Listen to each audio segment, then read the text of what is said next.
Qué alegría poder saludarte. Estamos una lección más para poder compartir en este programa de Biblia Fácil por la TV Nuevo Tiempo. Me alegra que puedas estar allí del otro lado junto a la familia.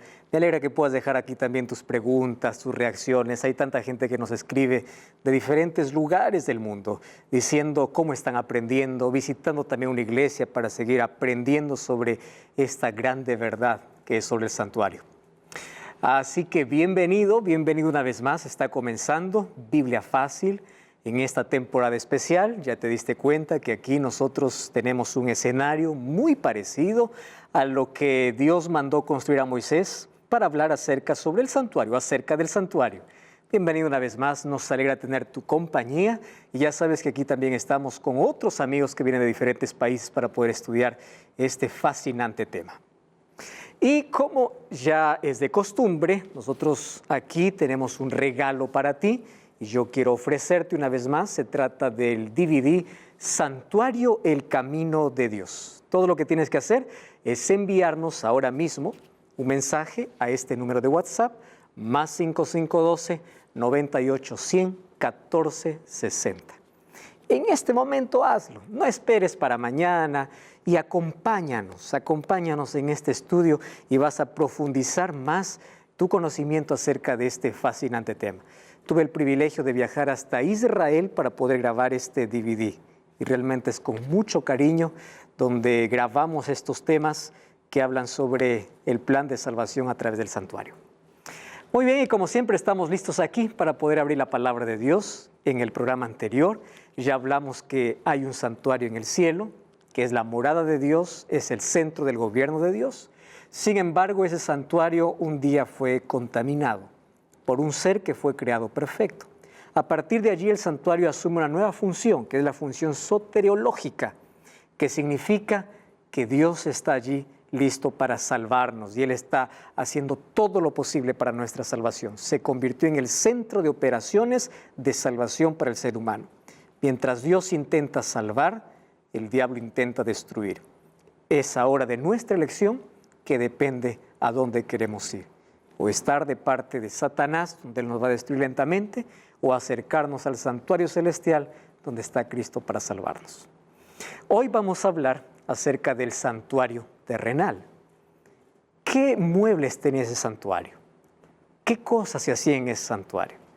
Y vamos a abrir nuestro corazón antes de poder abrir la palabra de Dios, y para ello te invito que puedas cerrar tus ojos para orar.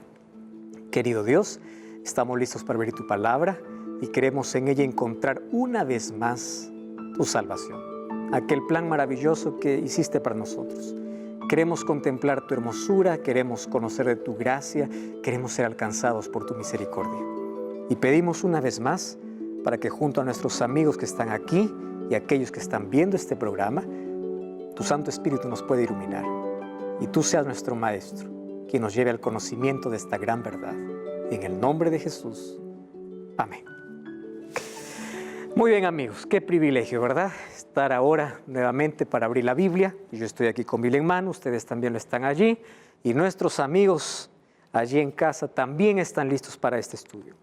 Como ya fui mencionando, hoy hablaremos sobre el santuario terrenal. En la lección anterior aprendimos de que hay un santuario celestial, que es la morada de Dios. Muy bien, ¿cómo es que ese santuario se trasladó a la tierra? Vamos a colocarnos un poquito en el contexto para ver por qué fue hecho aquí en la tierra un santuario por orden de Dios que le dio a Moisés. ¿Recuerdan ustedes que en el santuario estaba un ángel perfecto? No uno, todos los ángeles perfectos. Pero uno de ellos, llamado por Isaías y Ezequiel, querubín protector, que era Lucifer, un día se rebeló.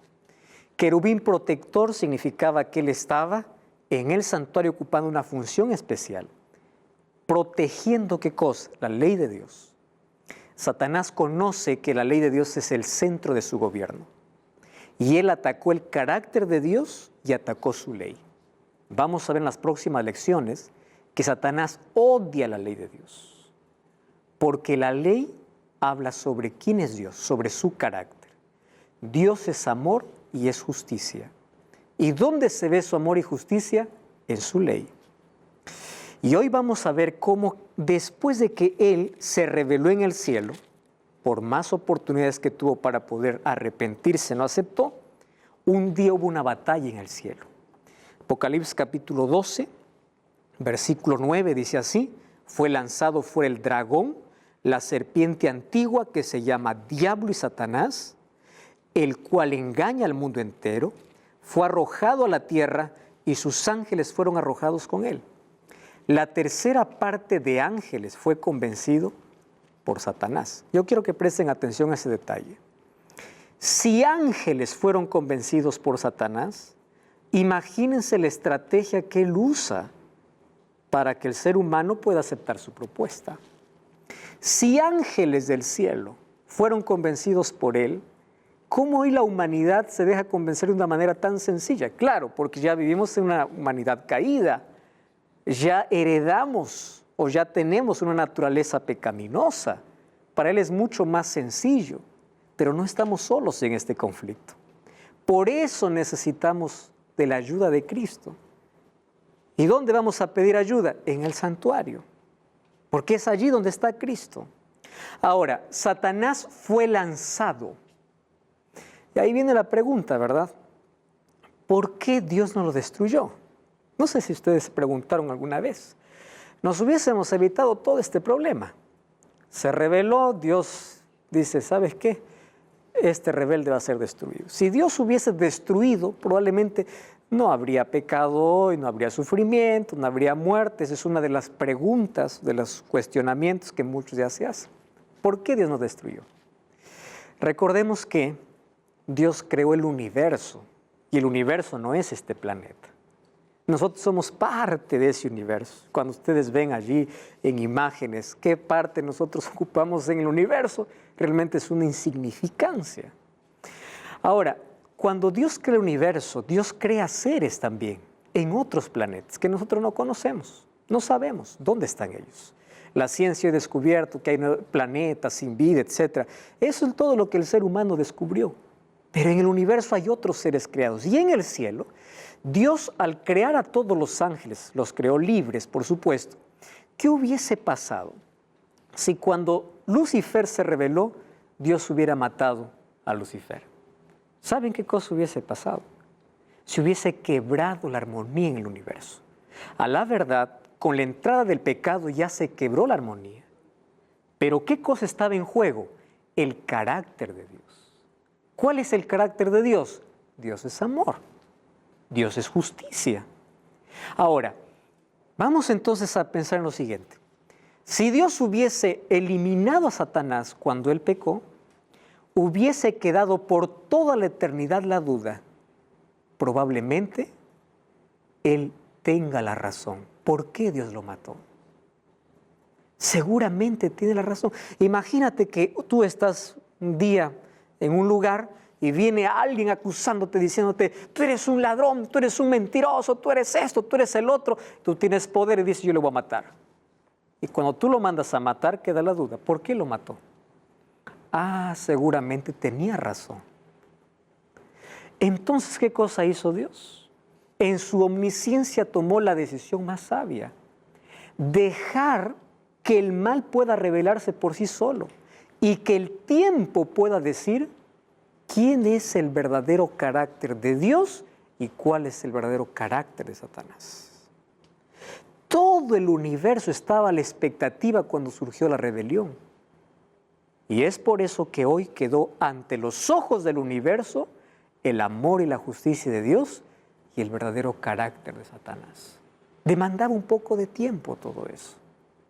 Y entonces, ¿cómo continúa la historia? Aquí Dios había creado el mundo. Génesis 1:31 dice que todo lo que había hecho era bueno en gran manera, era perfecto. Este era un nidito de amor, así como los padres hacen una cunita, un cuartito para la llegada del bebé. Cristo creó el mundo, Dios creó el mundo, lo creó con todas las condiciones para que el ser humano pueda vivir bien y que pueda vivir eternamente feliz. Por eso es que el ser humano, ¿cuándo fue creado? En el sexto día. Después de que Dios creó todas las condiciones necesarias y era todo perfecto.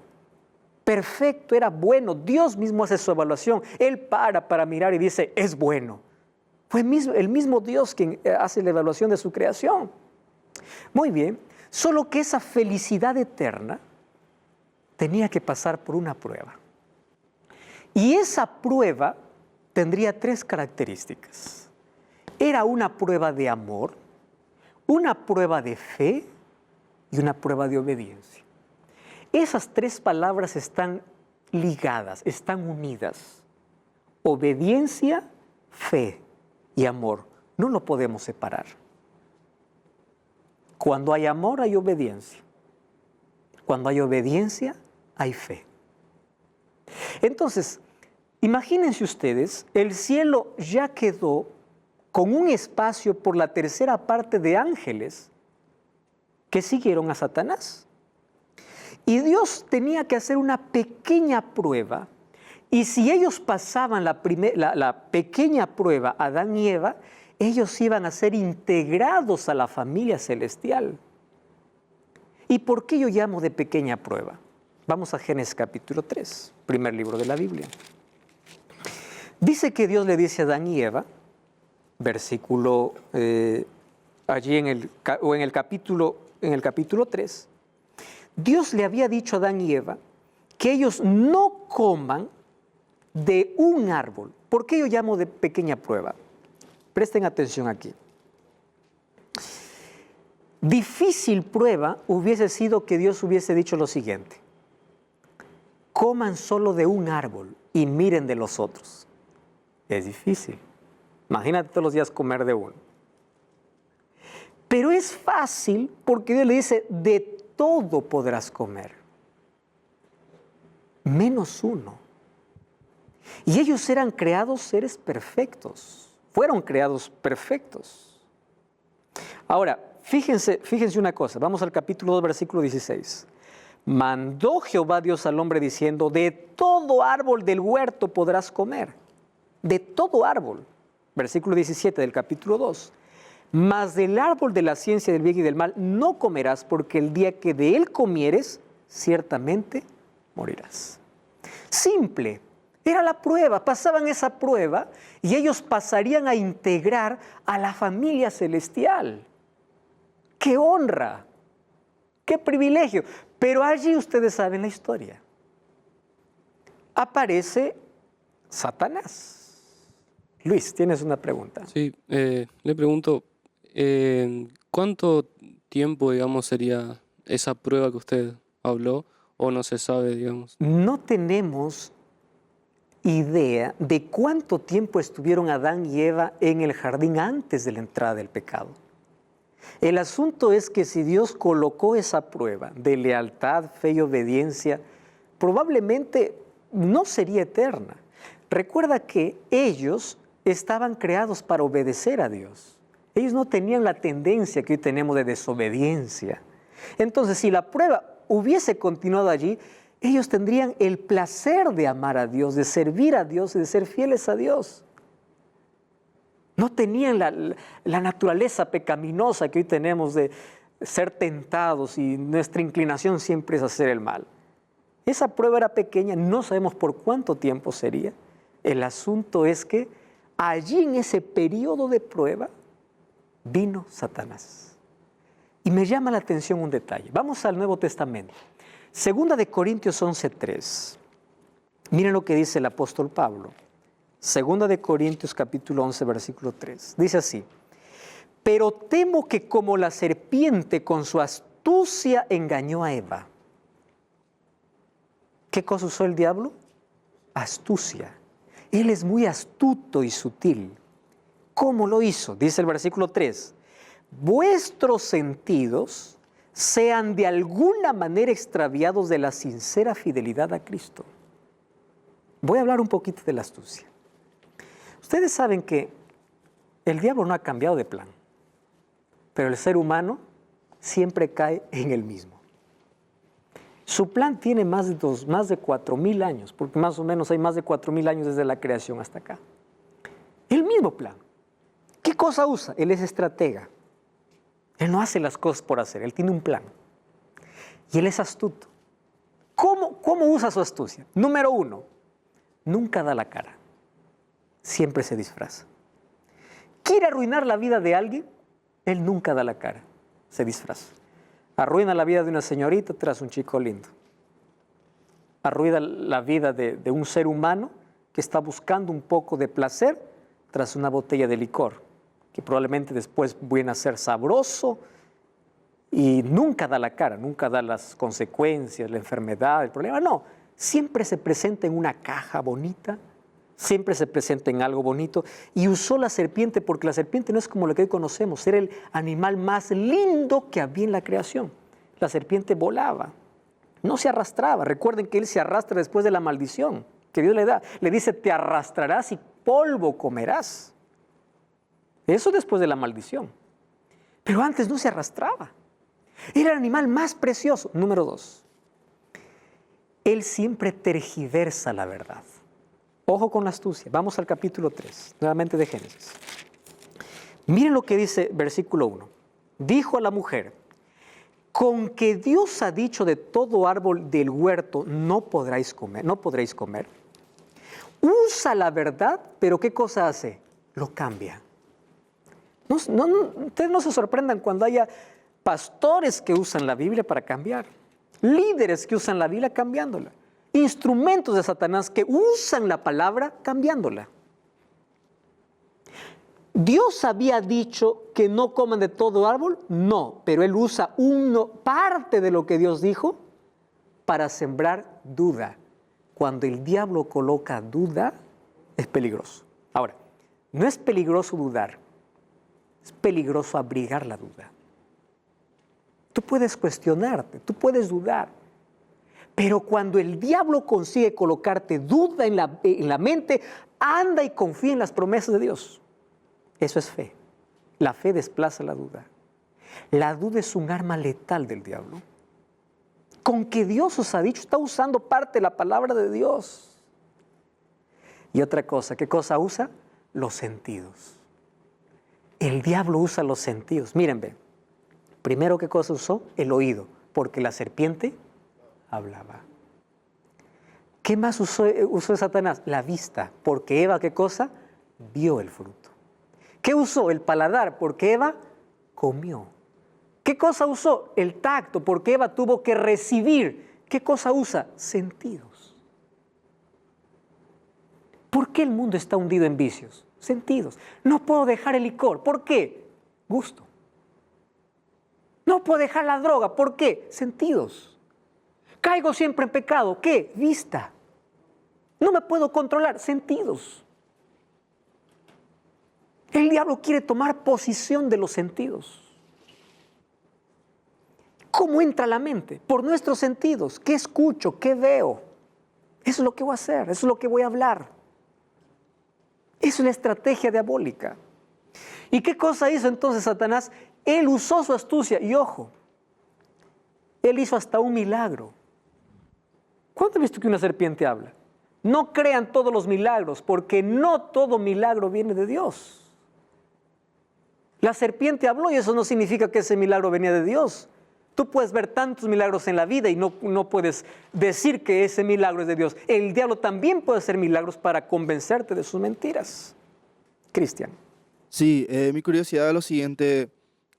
Adán y Eva cayeron a la astucia del Satanás y a la prueba que Dios le dio, ¿verdad? Para obedecer. Ahora mi pregunta y mi curiosidad es lo siguiente. ¿Cómo el diablo o el ángel cayó del cielo? ¿Cuál fue su prueba? ¿O cuál fue su... Satanás no tuvo ninguna prueba.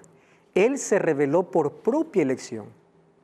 En el cielo el ambiente era de adoración y de servicio por amor. Pero un día, cuando vamos a Isaías capítulo 14, dice que él dijo en su corazón, subiré al trono, y él quería ser adorado. Y él entonces empezó a diseminar entre los ángeles diciendo, Dios es injusto, solamente él es adorado. ¿Por qué solamente él?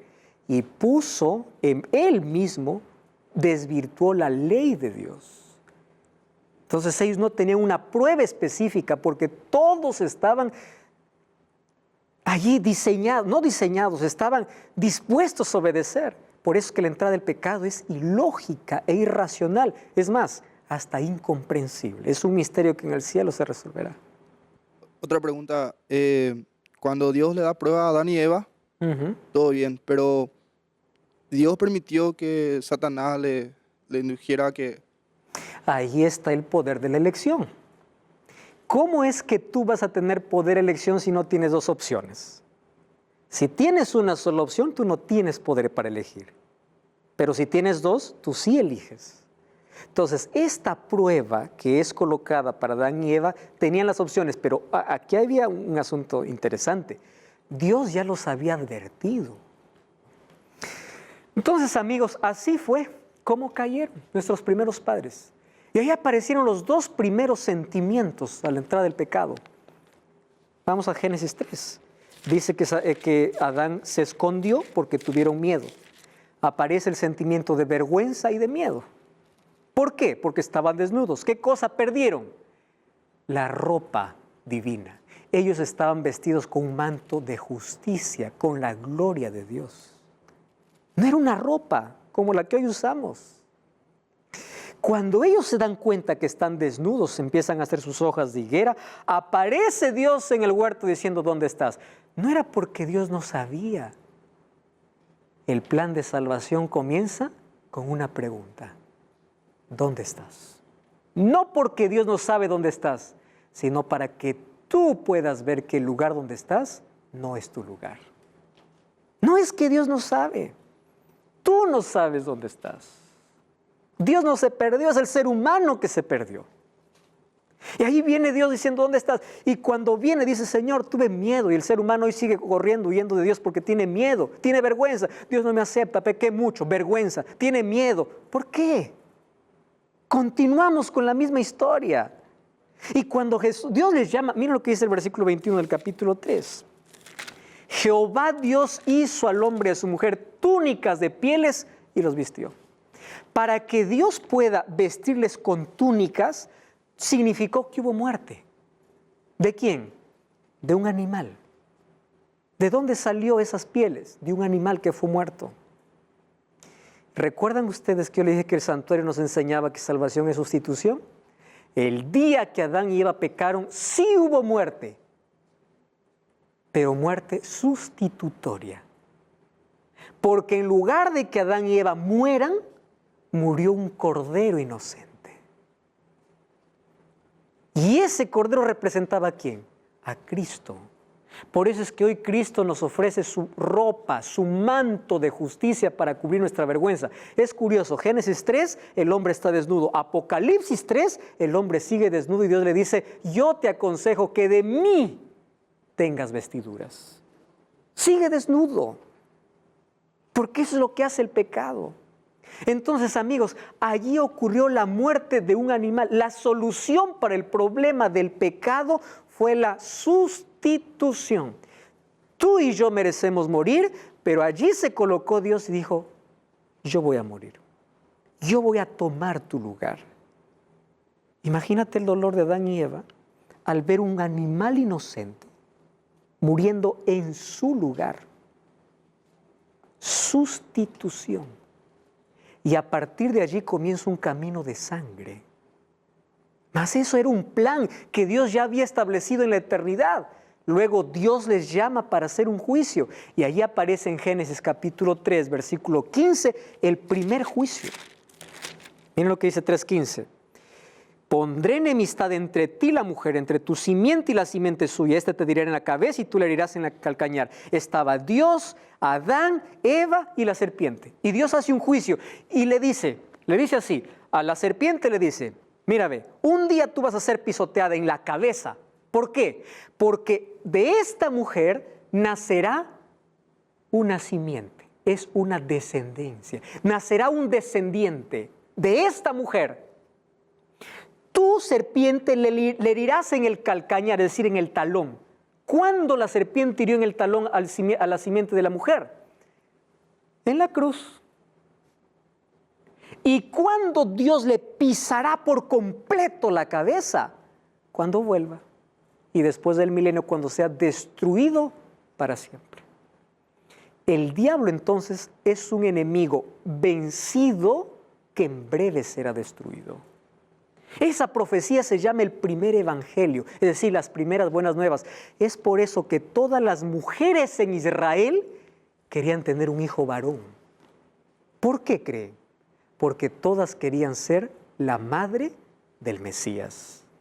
Si ustedes van para Génesis capítulo 4, dice, conoció el versículo 1, conoció Adán a su mujer Eva, la cual concibió, dio a luz a Caín y dijo, por voluntad del Señor he adquirido un varón. Cuando vamos al idioma hebreo, que es el idioma original, dice que Eva dijo, por voluntad de Dios he tenido al Señor. Ella pensó que su primer hijo, ¿quién era? El Salvador.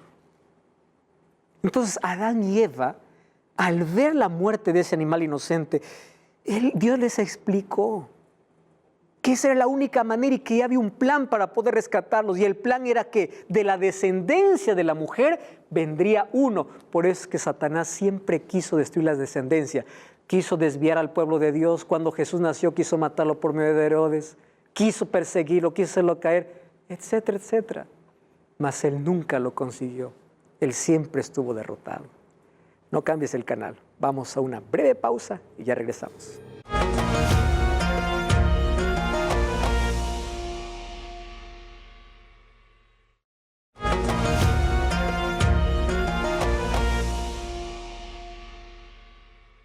Y estamos de regreso, esto es Biblia Fácil y yo aquí en mi mano tengo un regalo que hoy puede estar en tus manos.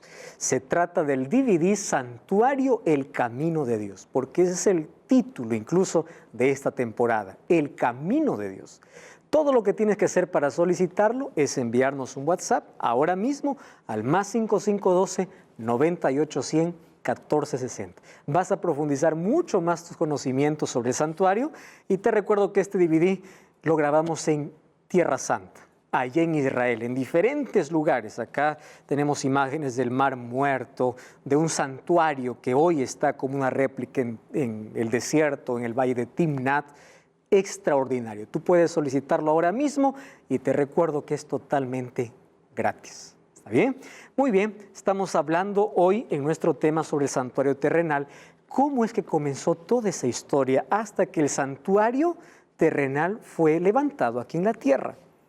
Entonces, podemos decir que el primer santuario en la tierra fue el jardín del Edén, porque Dios estaba morando con sus hijos. Pero el pecado abrió una brecha, un abismo, y solamente abrió un puente para unir al Dios y el hombre, o al hombre a Dios, a través de un camino, y ese camino tendría la forma de una cruz. Era a través de la muerte sustitutoria de Cristo. Por eso es que el libro de 1 Pedro 1:18 dice, sabiendo que fuisteis rescatados, no con cosas corruptibles como oro o plata, sino con la sangre preciosa de Cristo, como de un cordero sin mancha y sin contaminación, destinado desde cuando dice, antes de la fundación del mundo. El pecado no tomó a Dios por sorpresa.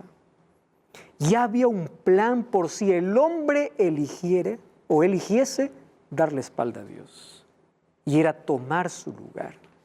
Por esa sangre somos rescatados. Un cordero murió para cubrir la desnudez de Adán y Eva. Y ese cordero representaba ¿a quién? A Cristo. Quiero que imaginen la siguiente escena. Cuando después que pecaron ellos tuvieron que salir del huerto y 2 ángeles cuidaron para que ellos no volvieran a entrar. ¿Por qué Dios no permitía que ellos estuvieran en el huerto del Edén después del pecado? Porque en el huerto estaba el árbol de la vida. Si ellos comían del árbol de la vida, ellos serían pecadores eternos. Entonces era mejor restringir. Y vamos a ver en Apocalipsis que lo que un día perdimos en el Edén, en el cielo nuevamente estará el árbol de la vida. Eso veremos en las próximas lecciones. Todos los días Adán se acercaba con su familia. A partir de allí, a hacer sacrificios hasta la puerta del jardín, donde no podía más entrar. Yo imagino explicando a sus hijos, diciendo, un día estuvimos adentro, hoy estamos afuera, pero un día Dios nos dará el derecho nuevamente de entrar. Pero para entender eso, ¿qué cosa tenían que hacer? Sacrificar un animal. Ustedes saben que en la Biblia encontramos a Abraham haciendo sacrificios, Noé haciendo sacrificios, todos los patriarcas haciendo sacrificios. ¿Cómo lo entendieron? Porque en Génesis 3 se comprendió el plan de salvación. Hasta que ese camino de sangre o esos sacrificios que apuntaban a la llegada del Mesías, un día se convirtió en un santuario. Después que Dios ya libertó a su pueblo de la esclavitud de Egipto, Dios le dice a Moisés, ya leímos ese texto, ¿verdad? Éxodo 25:8, vamos a volver allá, dice, me harán un santuario. Y ya vimos en el primer programa que no será como tú quieres, será como el modelo que yo te dé, porque existe un santuario real que está en el cielo. Dios dio las instrucciones, los detalles, la forma, los materiales, incluso la madera. No sería de cualquier madera. Miren, Dios es un Dios detallista. Dios le dijo cómo tendría que hacerse. Es más, para que fabriquen ese santuario, lo hicieron 2 hombres llenos del Espíritu Santo, Aholiab y Bezaleel. Dice que ellos recibieron un espíritu de sabiduría para fabricar el santuario. Ahora, este santuario, los muebles y todo lo que habría era costoso. Demandaba de mucho oro, de bronce, de otros materiales preciosos. ¿Y cómo iría a ser levantado ese santuario? Entonces allí nosotros encontramos que Dios da una orden. Vamos a Éxodo capítulo 25. Miren, vamos a leer versículo 2. Di a los hijos de Israel que tomen para sí ofrenda de todo varón que le diere de su voluntad de corazón. ¿Qué cosa van a dar? Ofrenda. Si ustedes leen todo el capítulo, es más, el capítulo 35 es interesante. Se va a repetir muchas veces la palabra corazón. Miren el versículo 5 del capítulo 35. Tomad ofrenda para Jehová, generoso de corazón le traerá a Jehová oro, plata, bronce. Lean allí versículo 10. Todo sabio de corazón, es decir, la ofrenda es una actitud de adoración, de sumisión y ¿de qué? Del corazón. ¿Y saben qué cosa sucede cuando se da con el corazón? Sobra. Dice que trajeron tanto que el mismo Moisés tuvo que decir, no traigan más ofrenda. Miren lo que dice allí el versículo, vamos al versículo 6 del capítulo 36. Moisés mandó a pregonar por el campamento diciendo, ningún hombre ni mujer haga más ofrenda al santuario. Y así se le impidió al pueblo ofrecer más porque tenían material abundante para hacer la obra y sobraba. ¿Cuándo acontece eso? Cuando hay disposición de corazón. ¿Y cómo era ese santuario? Ese santuario tenía 2 compartimentos. Vamos a estudiarlo de una manera breve, ahí están los textos, vamos a repasar allí. Vamos a anotar los textos, luego vamos a leer con más detenimiento en casa. Por el tiempo probablemente vamos a solamente mencionar los textos. Miren, ve, tenía 2 compartimentos. Aquí este escenario es más o menos la idea de lo que era el santuario. El santuario tenía un patio. Nosotros estaríamos en el patio, que era el lugar donde ingresaba cualquier persona y estaba todos los días el sacerdote. En ese patio habían algunos muebles. ¿Qué muebles había? Aquí tenemos un lavatorio, una fuente con agua, ¿correcto? Con agua. Al otro lado, ¿qué cosa tenemos? Tenemos un altar, era el altar de sacrificio.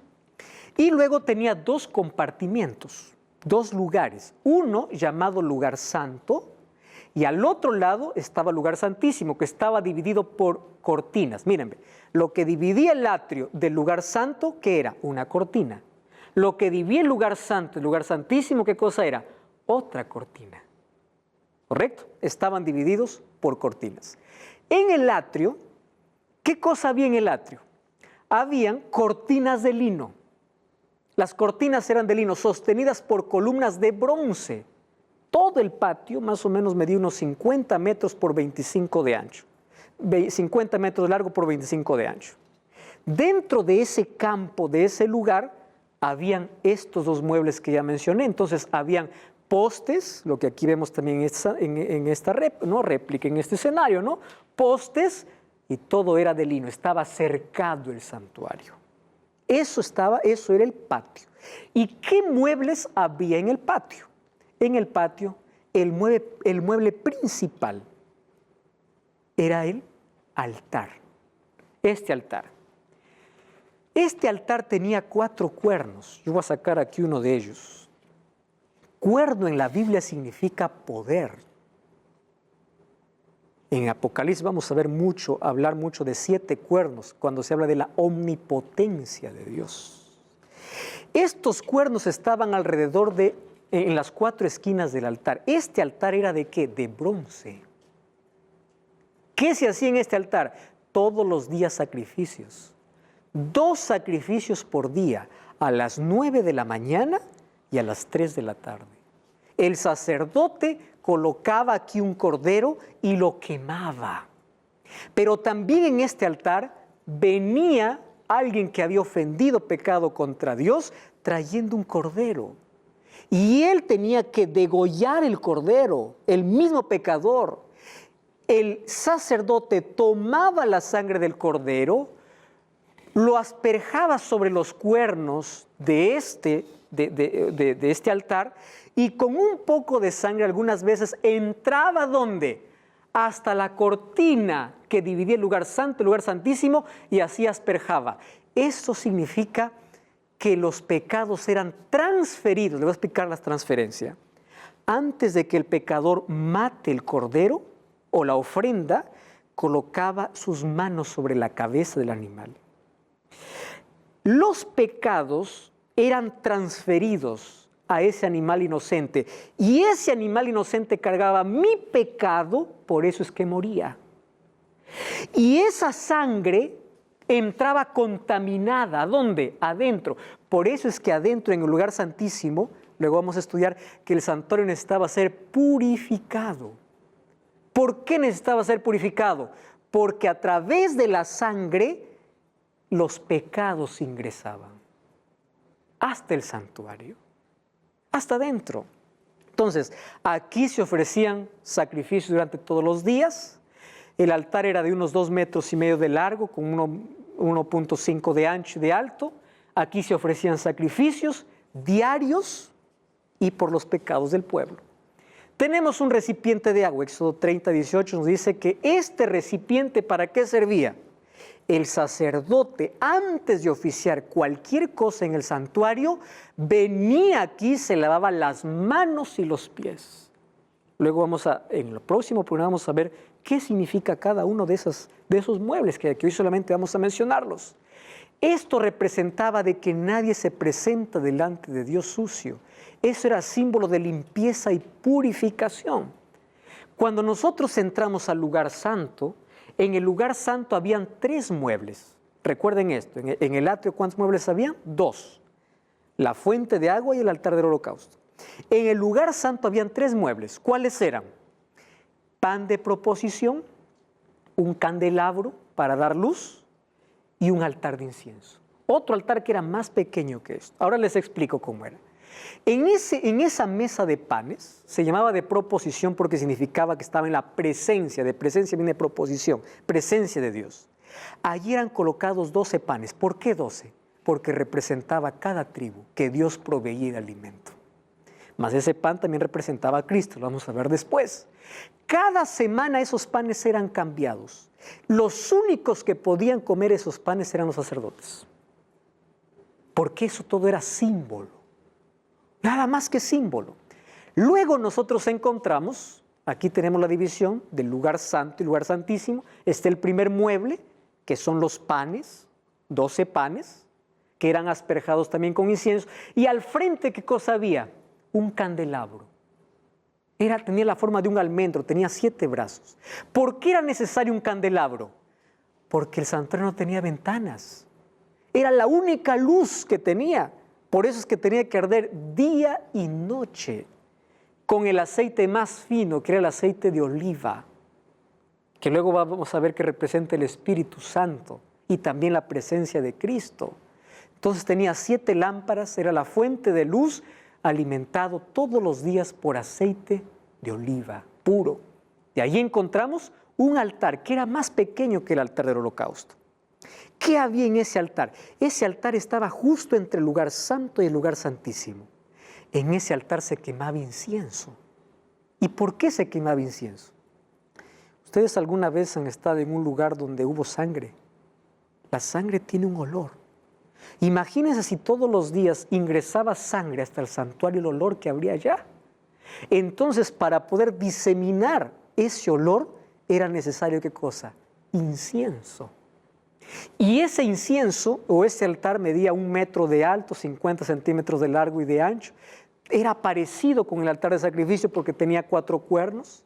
Y allí se quemaba incienso todas las mañanas y toda la tarde. Con esa fragancia se despedía el mal olor que entraba por medio de la sangre. ¿Qué más tenemos allí? Luego tenemos el lugar santísimo.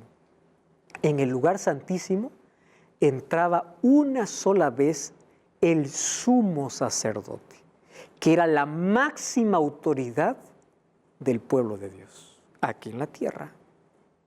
Una sola vez, ¿para qué? Para purificar el santuario. Una vez al año, presten atención. En el atrio, ¿quiénes estaban? El pueblo, la gente que venía a ofrecer sus sacrificios y el sacerdote. El sacerdote tenía acceso todos los días, ¿hasta dónde? Hasta el lugar santo. Pero al lugar santísimo, una sola vez el sumo sacerdote. Una sola vez al año. Ahora, había un solo mueble ahí en el lugar santísimo. ¿Qué cosa era? El arca del pacto. Ese arca del pacto estaba cubierta por una tapa. Presten atención a esto que vamos a repetirlo después. Esa tapa se llamaba propiciatorio. Ese nombre es especial porque luego vamos a ver que Pablo habla de eso. Propiciatorio. ¿Qué había abajo de esa tapa? De paso que todo era de oro. Abajo de esa tapa estaba la ley de Dios, la que Dios escribió con su propio dedo, según Éxodo 31:18, y dio a Moisés. La vara de Aarón que floreció y un poco de maná. La ley de Dios, ¿dónde estaba? En el lugar santísimo. Ahí estaba. Entonces, del cielo descendía la gloria de Dios y se colocaba en la tapa.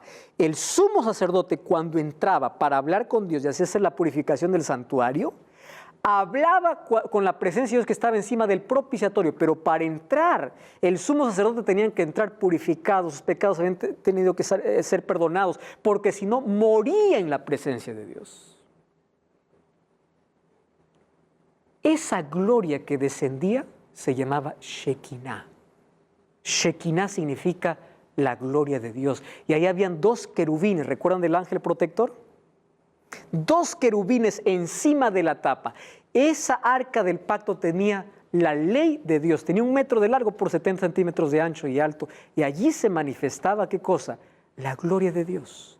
¿En dónde? En el lugar santísimo. Cuando vamos a Éxodo capítulo 40, vemos que la construcción del santuario demoró medio año, 6 meses.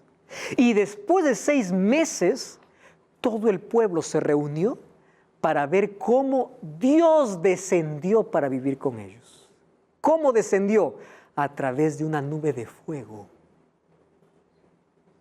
¿Y saben qué decía el pueblo de Israel?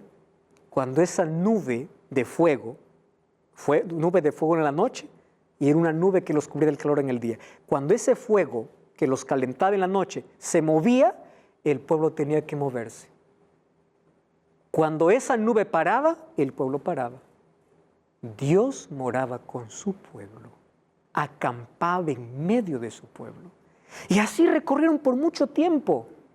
Durante todo ese desierto, Dios guiando a su pueblo. Y cuando ellos estaban reunidos viendo la gloria de Dios, no hubo gritos como hoy que dicen, la presencia de Dios, hay gritos, la gente revuelca. No. Dice Éxodo 40 que había respeto, un temor solemne. Había silencio, reverencia. Porque donde está la presencia de Dios hay calma, no hay griterío. La presencia de Dios es paz, no es alboroto. Y así Dios descendió, y así esa arca o ese santuario estuvo armado y desarmado hasta que un día llegaron hasta este lugar llamado Silo. Yo estuve en Silo. Esta es la puerta para entrar a Silo. Y estas son ruinas de Silo. Esta fue la última parada del santuario. Por última vez, se convirtió en la primera capital, antes de ser Jerusalén capital del pueblo de Dios, fue Silo. Porque ahí se paró el santuario. Hasta que un día David dijo, ¿cómo es posible que Dios esté en una carpa y yo esté en un palacio? Voy a hacer una casa. ¿Qué cosa le dijo Dios a David? No, tú no lo harás. Tu hijo lo hará. Pero él reunió todos los materiales necesarios para que su hijo Salomón pudiese construir el santuario. Y esa gloria fue trasladada ¿a dónde? Al santuario cuando Salomón construyó ese templo. Solo que ese templo fue destruido por Nabucodonosor. Luego fue reconstruido en los tiempos de Esdras y Nehemías, cuando era gobernador Zorobabel, por eso se llamó el templo de Zorobabel. Y luego fue, ya no reconstruido, sino reformado por Herodes. Ese templo de Herodes que él reformó fue el templo que Jesús entró. Entonces, el templo era el resultado del arca o del santuario. Todos los muebles que vienen al santuario, ¿dónde se trasladaron? Al templo. La presencia de Dios pasó de una carpa, de un santuario, ¿hasta dónde? Hasta el templo. Y es allí donde iban a hacer sacrificios. Es allí donde Dios escuchaba sus oraciones. Es allí donde David decía, todos los días de mi vida quiero estar en tu santuario, porque es aquí donde contemplo tu hermosura. Es allí donde la presencia de Dios estaba, en la calma, en la tranquilidad. Todos los muebles que Dios mandó construir, que es una réplica de lo que hay en el cielo, apuntaban a Cristo, a ese plan de salvación que Él estableció antes de la entrada del pecado. Tú sabías que Dios te ama mucho, que Dios tiene la solución antes de tu problema. Dios sabe cuál es la salida. Y eso a mí me llena de emoción. Dios tiene la salida antes del problema. Para el problema del pecado fue el santuario. Dios tiene la solución para tu problema. En la vida buscamos respuestas. Tenemos tantas preguntas. Hasta que un día llegamos hasta ese santuario y comprendemos todo el plan de salvación que Dios ya hizo en nuestro favor. Las dudas se van, las respuestas llegan. Es maravilloso sentirse amado por Dios, abrazado por sus promesas. Y es lindo que podamos usar nuestra capacidad, nuestro libre albedrío, nuestra inteligencia para poder aceptar ese plan en nuestra vida. Dios trasladó el santuario terrenal a una miniatura aquí en la tierra porque quería que sus hijos comprendan que los ama. Tú ya entendiste que Dios te ama. Tú ya entendiste que no tienes que mendigar amor en este mundo porque Él en que te amó a tal punto de dar su vida por ti en la cruz. Entendiste que tu salvación costó la sangre de Jesús. Y hoy estás dispuesto a aceptarlo en tu vida. Lo aceptas como tu Salvador. Si es así, cierra tus ojos, vamos a orar. Querido Dios, gracias por tu palabra y gracias porque en ella encontramos las respuestas para nuestras preguntas. Gracias porque en tu palabra encontramos cuánto amor tienes para con nosotros. Gracias porque tú estás buscando que el ser humano comprenda cuánto vale y cuán importante es para el reino de los cielos que tome una decisión acertada. Colocamos nuestra vida en tus manos y aceptamos a Jesús como nuestro Salvador personal. Que su sacrificio nos purifique, que Jesús nos salve. En el nombre de Jesús te pedimos. Amén.